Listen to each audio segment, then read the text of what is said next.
Alors bon, comment il va s'en tirer, lui? D'où je peux passer à un second problème.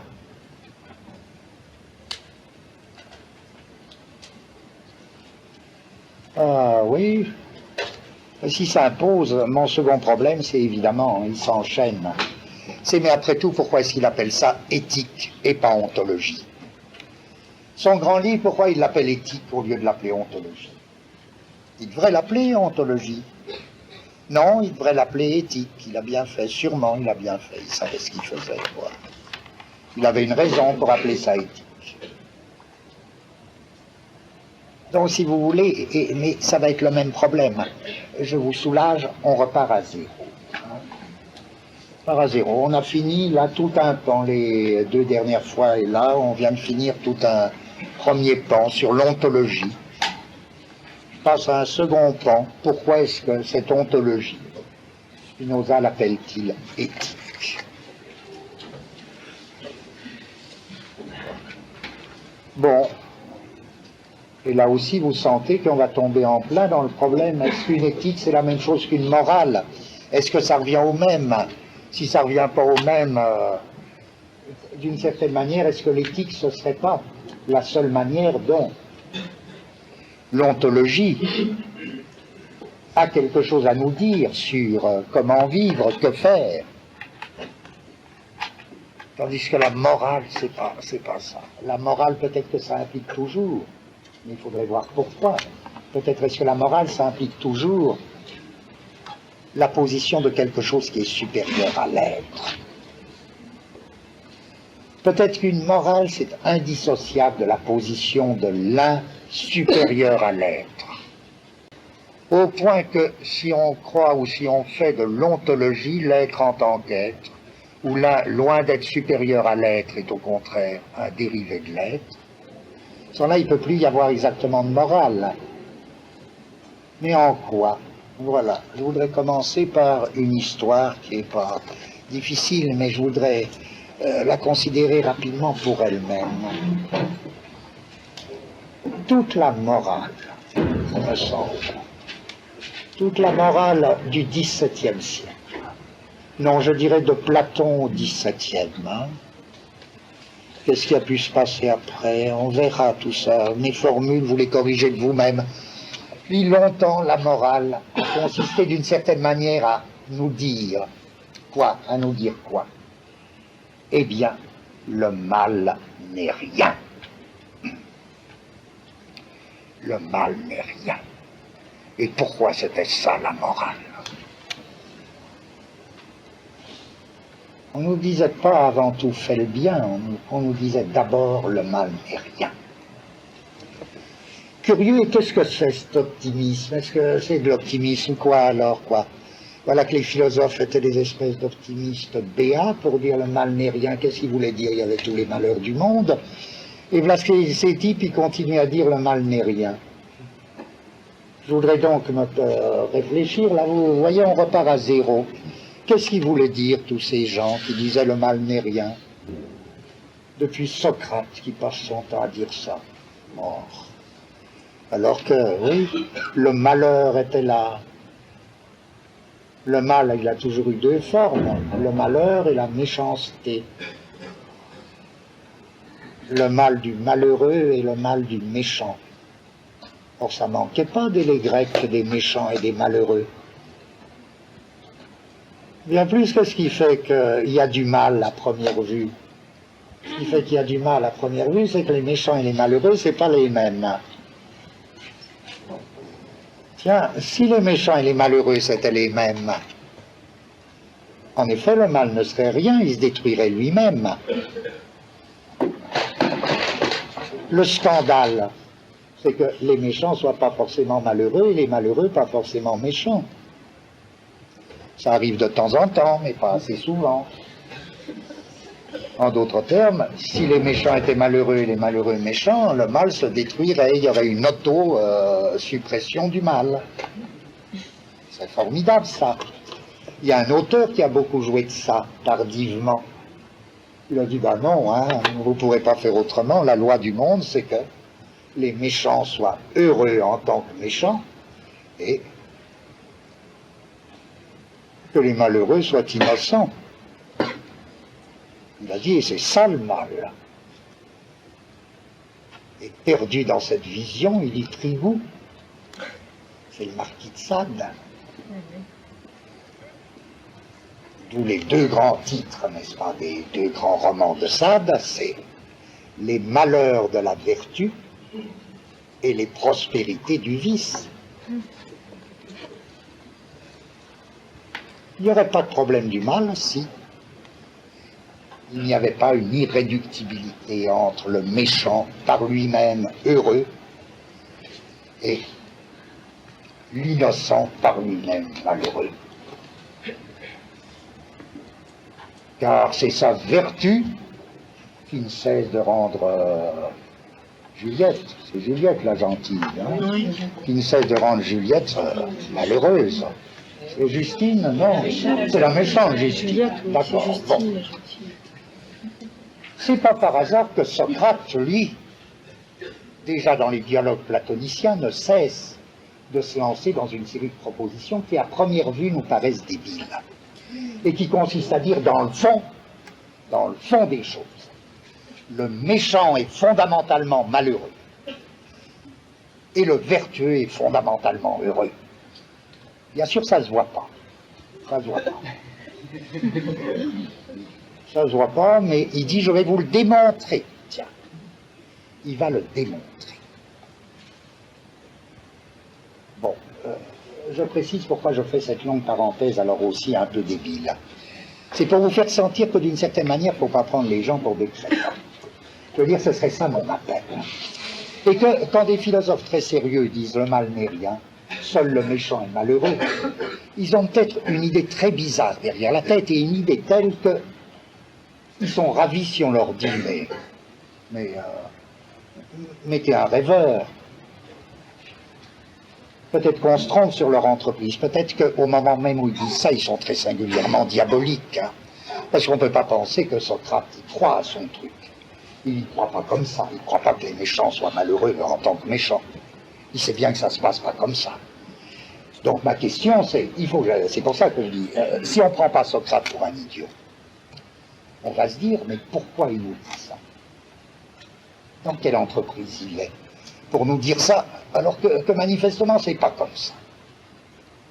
Il ne faut pas s'imaginer un Socrate tellement perdu dans les idées et dans les nuages qu'il croit que les méchants sont malheureux. La cité grecque abonde de méchants très heureux. Alors est-ce qu'il veut dire qu'ils seront punis après? Oui, il le dit comme ça. Il le dit splendidement, comme ça. Il invente même des mythes. Mais non, c'est pas ça. Qu'est-ce qu'il veut? Qu'est-ce qu'il cherche? Vous sentez déjà l'outil qu'il lance là, cette espèce de cri, alors. Le mal n'est rien. Mais il lance une espèce de provocation, telle que le sort de la philosophie est en jeu là-dedans. À la lettre, je dirais, ils font les idiots. Faire l'idiot. Faire l'idiot, ça a toujours été une fonction de la philosophie. L'idiot en quel sens? En un sens qui va vraiment du Moyen-Âge, où le thème de l'idiot est constant, aux Russes, je veux dire à Dostoïevski, un successeur de Dostoïevski qui est mort il n'y a pas très longtemps, à savoir Chestov. Ça ne forme pas pourtant une tradition, Chestov ne se reconnaît pas dans Descartes, mais j'essaie de marquer très vite cette tradition. Je ne la repère pas au début, ça il faudrait, si quelqu'un avait des idées là-dessus, ce serait très bien, même au hasard de lecture. Il y a sûrement des travaux faits, mais j'ai pas eu le temps. Je repère au hasard. Nicolas Tpuse, un philosophe très très important, il était cardinal en plus. Nicolas Tpuse est un type très très important de la Renaissance, un très grand philosophe. Le cardinal de Puse lance le thème de l'idiot. Et ça a quel sens? Ça a un sens très simple. C'est l'idée que le philosophe, c'est celui qui ne dispose d'aucun savoir et qui n'a qu'une faculté, la raison naturelle. l'idiot, c'est l'homme de la raison naturelle. Il n'a rien qu'une espèce de raison naturelle, de lumière naturelle. Vous voyez, par opposition à la lumière du savoir et aussi par opposition à la lumière révélée. L'idiot, c'est l'homme de la lumière naturelle. Ça commence donc avec Nicolas Flius. Descartes écrira un petit texte, d'ailleurs peu connu, mais qui est dans les œuvres complètes, où il y a l'idiot dans le titre, et qui est un exposé du cogito. Et en effet, lorsque Descartes lance sa grande formule « je pense donc je suis », en quoi c'est la formule de l'idiot? Elle est présentée par Descartes comme la formule de l'idiot parce que c'est l'homme réduit à la raison naturelle. Et en effet, qu'est-ce que nous dit Descartes à la lettre? Il nous dit « moi je ne peux même pas dire l'homme est un animal raisonnable ». Il le dit textuellement, là, j'interprète pas. Il nous dit « je ne peux même pas dire l'homme est un animal raisonnable », comme Aristote le disait, parce que pour pouvoir dire l'homme est un animal raisonnable, il faudrait d'abord savoir ce que veut dire animal et ce que veut dire raisonnable. En d'autres termes, la formule animal raisonnable a des présupposés explicites qu'il faudrait dégager. Or, je suis incapable de le faire. Et Descartes ajoute « je dis, je pense, donc je suis ». Bon, alors, le contradicteur serait tout prêt à dire, eh ben, dis, t'es pas gêné, toi, parce que quand tu dis je pense donc je suis, il faut savoir ce que veut dire penser, ce que veut dire être, je pense, je suis, ce que veut dire je. Là, Descartes devient très très curieux, c'est les meilleures pages de Descartes, il me semble. Il devient très subtil, parce qu'il dit non, c'est pas pareil du tout, pas pareil du tout. Voilà pourquoi c'est pas pareil. C'est que dans le cas animal raisonnable, il y a des présupposés explicites. À savoir, vous n'êtes pas forcé de savoir ce que veut dire animal et raisonnable. Tandis que lorsque je dis je pense donc je suis, prétend Descartes, c'est tout à fait différent. Il y a bien des présupposés, mais là, ils sont implicites. À savoir, vous ne pouvez pas penser sans savoir ce que veut dire penser. Vous ne pouvez pas être sans savoir au moins confusément ce que veut dire penser. Vous ne pouvez pas être sans savoir au moins confusément ce que veut dire être. Vous le sentez. D'un sentiment qui serait même le sentiment de la pensée. En d'autres termes, animal raisonnable renvoie à des présupposés explicites de l'ordre du concept. Je pense donc je suis ne renvoie qu'à des présupposés implicites de l'ordre du sentiment intérieur. C'est très très curieux ça m'intéresse d'autant plus que la linguistique moderne retrouve cette distinction des présupposés explicites et des présupposés implicites. Ils sont cartésiens sans le savoir, c'est très très curieux. Il y a un linguiste qui s'appelle Ducrot aujourd'hui qui fait toute une théorie à partir de la distinction des présupposés explicites et des présupposés implicites. Peu importe. Vous voyez, l'idiot, c'est l'homme des présupposés implicites.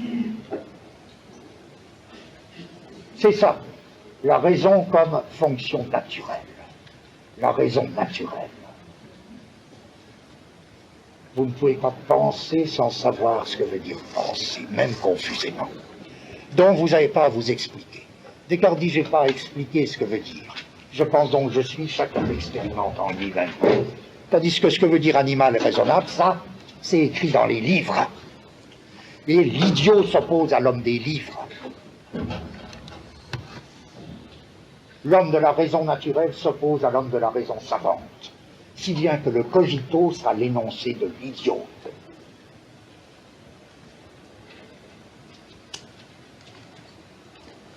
Donc ce thème de l'idiot est très fondé dans une tradition chrétienne, philosophique, qui est la tradition de la raison naturelle.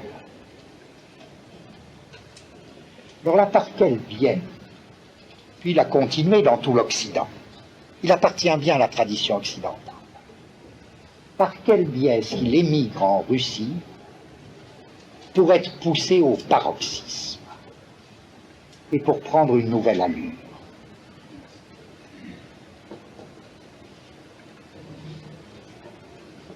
Une nouvelle allure évidemment favorisée par l'orthodoxie russe, par le christianisme russe.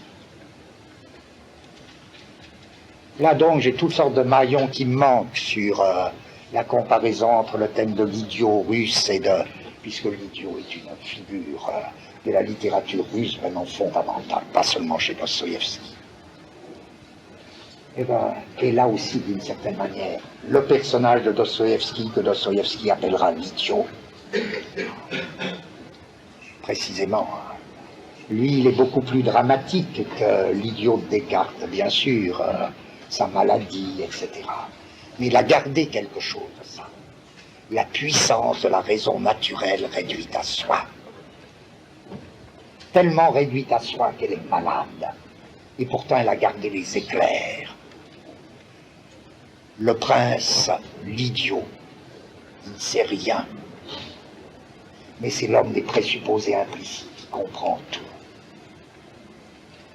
Cette figure de l'idiot continue à dire « je pense donc je suis » au moment même où il est comme fou, ou bien distrait, ou bien un peu débile. Mais déjà Descartes acceptait de passer pour le débile. Qu'est-ce qu'ils ont ces philosophes à vouloir être le débile? C'est très curieux comme entreprise déjà. Et ils opposent cette débilité philosophique à la philosophie. Puisque Descartes, il oppose ça à Aristote. Il dit non, non, moi je ne suis pas l'homme du savoir, moi je ne sais rien, etc. Socrate, il disait déjà, je ne sais rien, je suis l'idiot. Être l'idiot de service, pourquoi? Qu'est-ce qu'ils ont dans la tête? Bon, et ben alors, qu'est-ce qu'il veut? Je recommence. Qu'est-ce qu'il veut, Socrate? Quand il dit, ah ben vous savez, mais si regardez bien, il n'y a que le méchant qui soit malheureux. Il pose une espèce de paradoxe de l'autosuppression du mal. Encore une fois, si le méchant est malheureux, il n'y a plus de mal. Mais pourquoi il n'y aurait pas de mal ou plus de mal? Le mal n'est rien. Ça veut dire quoi? Voilà. Ça veut dire, vous vous croyez malin, vous. Vous parlez du mal. Mais vous ne pouvez pas penser le mal. Ah, si le philosophe voulait dire ça, ce serait intéressant. Enfin, ce serait intéressant. Vous ne pouvez pas penser le mal. Pourquoi le philosophe aurait besoin de dire ça? Vous ne pouvez pas penser le mal. Et je vais vous le montrer que vous ne pouvez pas penser le mal. Le mal n'est rien, ça ne voudrait pas dire le mal n'est rien, ça voudrait dire le mal n'est rien du point de vue de la pensée. Vous ne pouvez pas le penser. C'est un néant. Autant essayer de penser le néant. Oh tiens. Dans les textes de Socrate, ou plutôt de Platon, le thème le mal n'est rien parcourt deux niveaux. Un niveau grandiose objectif et un niveau subjectif. Le mal n'est rien objectivement, ça veut dire quoi? Ça veut dire tout mal se ramène à une privation et la privation se ramène à une négation.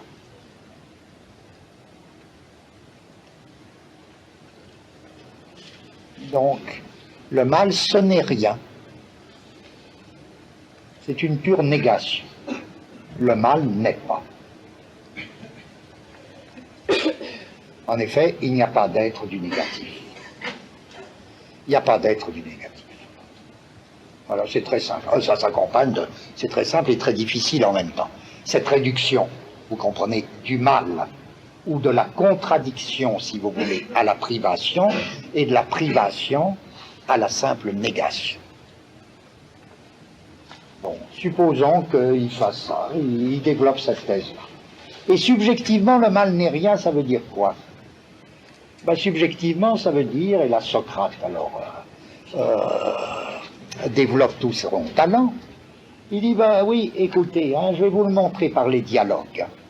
Il fait venir un méchant, il lui dit, tu veux assassiner, hein, tu veux assassiner. L'autre dit, oui, oui, je veux assassiner Socrate. Je veux tuer tout le monde. Ah, dit Socrate, ah bon, tu veux tuer tout le monde. Mais pourquoi tu veux tuer tout le monde? Alors le méchant, il dit, parce que ça me fait plaisir. Comme ça me fait plaisir, Socrate. J'ai envie, ça me fait plaisir. Ah, t'as envie. Mais le plaisir, dis-moi, méchant, le plaisir, c'est un bien ou c'est un mal? Alors là, le méchant, il dit, ah bah, évidemment c'est un bien, ça fait du bien, c'est un bien. Socrate, il dit, ah, mais tu te contredis. Tu te contredis. Parce que ce que tu veux, c'est pas tuer tout le monde. Tuer tout le monde, c'est un moyen. Ce que tu veux, c'est ton plaisir. Il se trouve que ton plaisir, c'est tuer tout le monde, d'accord. Mais ce que tu veux, c'est ton plaisir. Et tu m'as dit toi-même, le plaisir est un bien. Donc tu veux le bien. Simplement, tu te trompes sur la nature du bien. Alors le méchant, il dit, Socrate, on ne peut pas parler avec toi. Vous voyez, c'est extrêmement simple. Le méchant, subjectivement, c'est quelqu'un qui se trompe. Et ça va être très important pour nous, cette formule, le méchant. D'où la formule de Socrate, nul n'est méchant volontairement. Ce qui veut dire, par définition, toute volonté est volonté d'un bien. Simplement, il y en a qui se trompent sur la nature du bien, donc ils ne sont pas méchants volontairement. Ils cherchent le bien. Alors, il dit, je cherche mon bien. Mais Socrate dit, t'as raison, il faut chercher ton bien. Évidemment, c'est ton bien. Alors toi, c'est assassiner, très bien, mais c'est toujours un bien, ton bien. Alors quoi? Tu ne peux pas chercher le mal. Alors, le méchant devient fou. Socrate espère qu'il va par là même se détruire lui-même. Mais enfin, ça ne marche à certains niveaux. Donc, vous voyez, qu'est-ce que j'en retire déjà?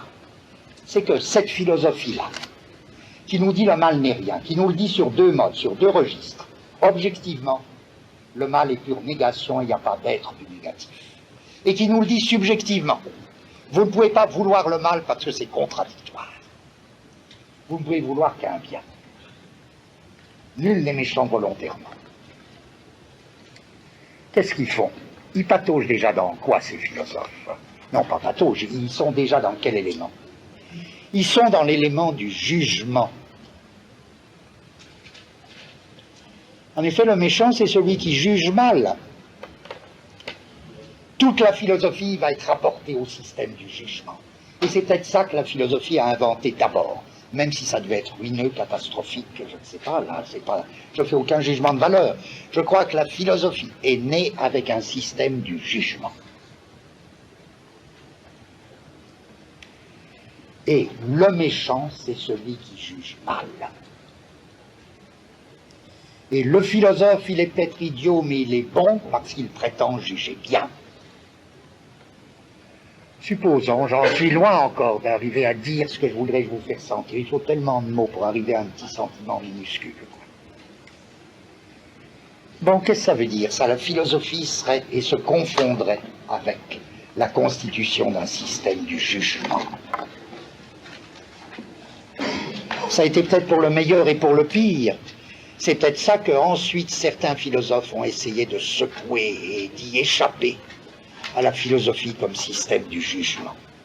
Un jugement sans sanction, la philosophie, elle n'a jamais fait mal à personne, mais c'est vrai que les philosophes, ils n'ont pas cessé de juger. Qu'est-ce qui les autorisait? Sans doute de ce que c'était eux qui avaient inventé le système de jugement, du jugement. Ils avaient fait du jugement un système. Pourquoi et comment? Qu'est-ce que ça veut dire, ça? Voilà, là je vous dis presque le fond parce que c'est des choses extrêmement simples, mais je suis tellement je suis tellement peu satisfait de ce qu'on dit généralement sur l'origine de la philosophie, y compris les hellénistes, les heideggeriens, etc., que j'essaie de me débrouiller là pour mon compte. Voilà ce que je voudrais dire. Il me semble que la philosophie, elle a toujours commencé en prenant une forme très curieuse qu'elle n'abandonnera jamais, à savoir le paradoxe.